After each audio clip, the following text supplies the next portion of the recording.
พี่น้องการแต่งตนแต่งตัวของนักร้องหมอลำซุมื้อนี้โอ้ยไปตามยุคตามสมัยเนาะสั่นขึ้นมาเรื่อยเฮียนขึ้นมาเรื่อยเขินขึ้นมาเรื่อยตั้งแต่กี้เพียงตาตุ้มมองผิดตัวหมอลำสมัยโบราณมัน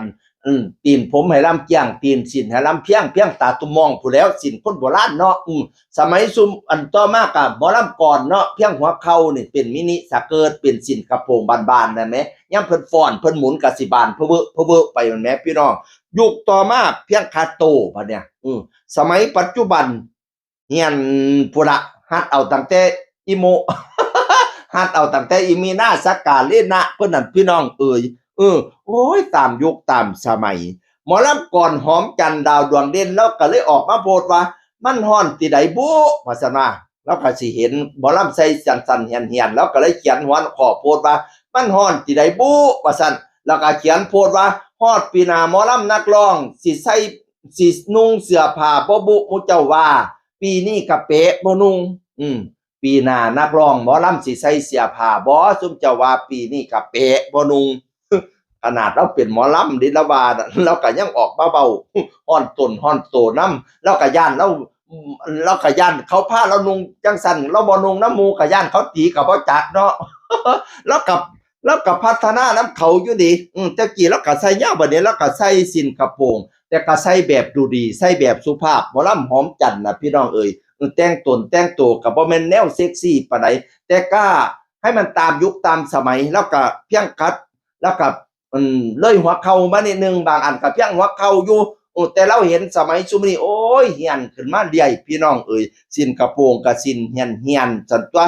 เป็นย้อยซั่นตัวว่าเซ็กซี่ซั่นตัว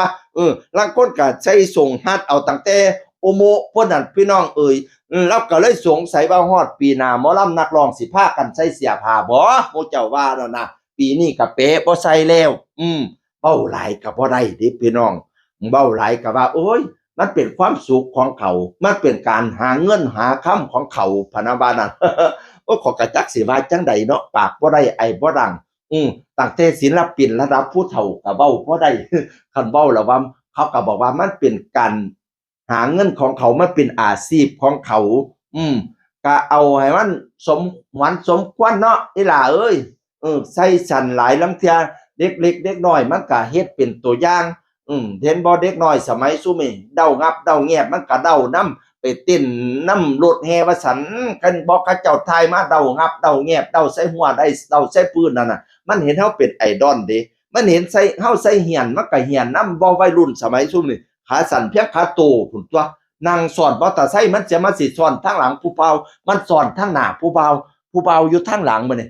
เบรกแต่บาดอะจึกซุมเจ้าว่ามันสิไปฮอดใด มันสิแวข้างทางแวรีสอร์ทนี่โรงแรมทางใดบุบัดนี้เนี่ย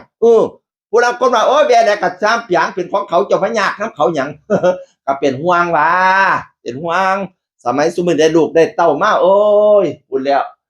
ให้ปู่ให้ย่าให้ตาให้ยายเลี้ยง